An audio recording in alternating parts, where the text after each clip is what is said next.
É verdade, Samira. Agora eu acho uma maldade falar pra mim esse tipo de coisa, que os coelhinhos estão com o cabelo em pé, entendeu? Eu acho isso uma tremenda maldade, uma crueldade com a pessoa aqui, né? Mas tudo bem, vamos lá, né? Manter a nossa felicidade, Páscoa, é muito bom a gente estar nessa época de comemoração, de festas, né?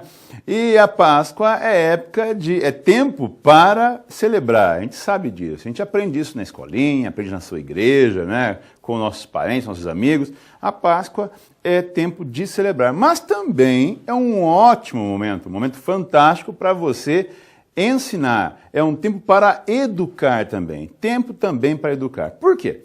Alguém vai dizer, pessoal, mas então você já está vindo já para deixar a festa das crianças pior, o pessoal vai ficar triste, vai ficar bravo. Não, não é isso não, não é isso não. Eu quero que vocês pensem comigo em como usar esse tempo de festas, e todos os demais também, como um meio de você ensinar a criança como proceder frente a essas festas, esses momentos. Por quê? Porque, veja, quando a gente fala em economia, é lei de oferta e procura. Se eu tenho um aumento da demanda de pessoas por ovos de Páscoa e a oferta é aquela, o que vai ocorrer é que eu tenho uma elevação do ponto de equilíbrio com preços mais altos e também com o aumento da demanda. Por quê? Porque o povo todo quer comprar mais ovos de chocolate. E eu fiz uma pesquisa para vocês, para a gente poder começar a pensar em como utilizar essa época para poder formar nas pessoas um senso crítico, desde pequenininho, né? Por quê? Porque se você ensina uma criança desde pequena a pensar sobre isso, a analisar essas coisas, ele cresce um adulto muito mais consciente, muito mais inteligente, muito mais esperto com relação às decisões que se falam em termos econômicos ou financeiros, né? Então, veja que interessante, nós temos aqui uma análise, né? E fala sobre o quê? Eu usei aqui alguns chocolates, algumas marcas, algumas coisas, mas eu não tenho nada contra aquela marca, pelo contrário, eu como todas, né? Mas o ponto aqui não é o chocolate em si, mas sim essa relação entre os ovos e o chocolate que nós temos no nosso dia a dia. Eu saí e eu fui fazer uma pesquisa aqui em Maringá para levantar alguns preços de chocolate e ovos, e não foi hoje. Não foi hoje quinta-feira, porque hoje, quinta-feira, está um inferno essa coisa na cidade, né? Estão me dizendo assim que tem rua, que as lojinhas que vendem chocolate estão com curvas assim na esquina de gente esperando. Está lá o povo esperando para comprar chocolate. E veja que interessante, quando você procura saber sobre os chocolates, você percebe que eu tenho dois preços diferentes. Eu tenho dos ovos e das barras. Você já viu sobre isso em algum lugar, já leu sobre isso? E eu tentei trazer para vocês aqui agora uma forma bem prática, objetiva, de você enxergar isso e começar a pensar comigo um meio de mostrar para a criança, para a sua criança, como é que a coisa deve funcionar. Ou para a sua criança interior, no caso, né, se for você mesmo. Veja, quando a gente fala em um ovo de chocolate de 400 gramas, de uma marca aqui, né, Nestlé da Soufflé, eu achei por R$ 41,48. 400 gramas. Uma barrinha do mesmo chocolate é 4,75. Então eu tenho uma pequena diferença. Quando você faz a conta comigo aqui agora, você percebe que eu tenho uma relação muito interessante entre preço e quantidade. Quer ver? Olha comigo essa imagem, né? Quando eu vejo com vocês aqui essa relação, eu posso descobrir, fazer uma continha, que um ovo de chocolate equivale a aproximadamente 3,07, né? 3 barras de chocolate. Então, quer dizer, um ovo é a mesma quantidade que eu teria em 3 barras de chocolate daquele tipo. Agora veja qual é a relação. Agora vamos comparar a questão de preço. Quando você pensa em preço comigo, o preço de um ovo, você compra quase 9 barras do mesmo chocolate. Então percebe o que está acontecendo aqui? Você está comprando, né, 3 ovos, um ovo que equivale a 3 barras, e pagando pelo mesmo ovo que equivale a 3 barras, quase 9 barras. Então está pagando 3 vezes mais o preço por barra de chocolate, que é o mesmo chocolate, não é?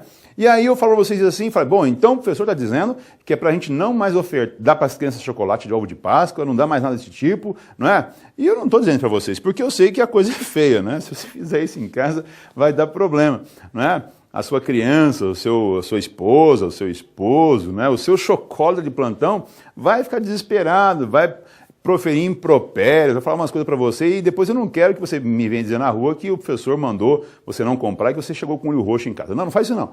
Pensa direitinho e imagina. Nós temos que imaginar uma estratégia de convencer todo mundo a usar mais a cabeça, não é? Olha só essa outra comparação nossa. Fazemos agora sobre um bombom. Olha essa imagem, por favor. Né? Se você pensa em um bombom específico, Esse bombom nós achamos no menor preço possível a 59 centavos, quase 60 centavos, um bombom de 20 gramas. Um bombom comum, todo mundo conhece por aí já, né? Tem aí vários no mercado, eu peguei esse modelo especificamente. E aí, você chega assim e fala, ah, gostei porque o ovo é mais barato. Eu vou dizer, sim, é mais barato, realmente é mais barato. Mas olha que interessante, não é porque o ovo é mais barato, significa que a relação de preço, custo-benefício é melhor. Não é. Por quê? Porque olha só, enquanto que o chocolate custa 59 centavos e o ovo custa 27 reais, quando você faz a relação entre quantidade de ovo e bombons, eu tenho isso. São quase 18 bombons, ok? Pelo mesmo ovo.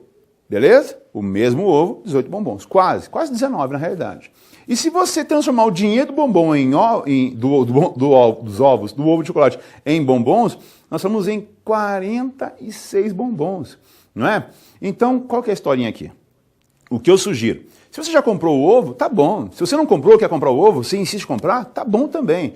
Mas leve seu filho com você no mercado, não é? Ou onde você for comprar, e chegue e fale assim, filho, olha aqui, segura um ovo na mão e dá para ele segurar, um ovinho de 400 gramas.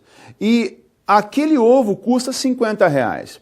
Quando você pega uma barra de R$ 4,50, quase R$ 5, uma barra de chocolate de 200 gramas, mais ou menos, de chocolate, você pode dizer o seguinte aqui, para comprar aquele ovo vão 12 barras de chocolate. E coloque na mão da criança 12 barras de chocolate. E diga que o dinheiro é o mesmo para comprar as duas coisas. E faça ele pensar, faça ele avaliar o que para ele é mais interessante, não é verdade? Por quê? Porque se eu tenho de um lado um ovo de 400 gramas e eu tenho do outro lado quase 2 quilos de chocolate, ele vai, de repente, desenvolver um senso crítico um pouco mais apurado, não é verdade?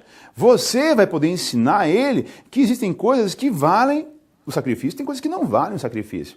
No dia que ele quiser o ovo e você comprar para ele o ovo, ele vai comer. Ao terminar o ovo, você pode brincar assim, então, filhão, agora o que nós temos é que esperar a próxima Páscoa, porque se tivesse comprado o chocolate, teria ainda mais 10 barras para comer. Percebeu? É essa a história. Você pode ensinar, você pode aprender, você pode fazer com que a criança siga um caminho de inteligência emocional com o seu dinheiro, ok? Quando a gente fala sobre isso, né, a gente comenta sobre um texto de Provérbios que fala que ensina a criança no caminho que ela deve andar. Então você tem que andar com ela naquele caminho e ensiná-la naquele caminho como deve proceder. E então, quando ela crescer, ela será uma pessoa madura, inteligente e esperta sobre isso. Se você acha que Provérbios não é um bom exemplo, então pegue Platão. Platão fala assim, né, que se nós educarmos as crianças, não precisaremos castigar os adultos, não é? Então, você pode agora utilizar uma opção de ensinar as pessoas, ensinar os seus filhos, ensinar os seus amigos, né, a ser mais inteligente. Não é que estamos fazendo aqui um boicote aos ovos de Páscoa, não. Mas é que você deve fazer agora uma opção com a inteligência dos seus recursos, ok? E depois, Páscoa não é só chocolate. Páscoa é relação, é liberdade, libertação, é paz com a família, é todo mundo junto, né? Aproveite esse tempo, né? Estamos num grande feriado agora, fiquem com Deus e até semana que vem, quando nós vamos falar de novo sobre alguma coisa que vai influenciar na sua vida financeira, como foi a de hoje também, ok? Feliz Páscoa!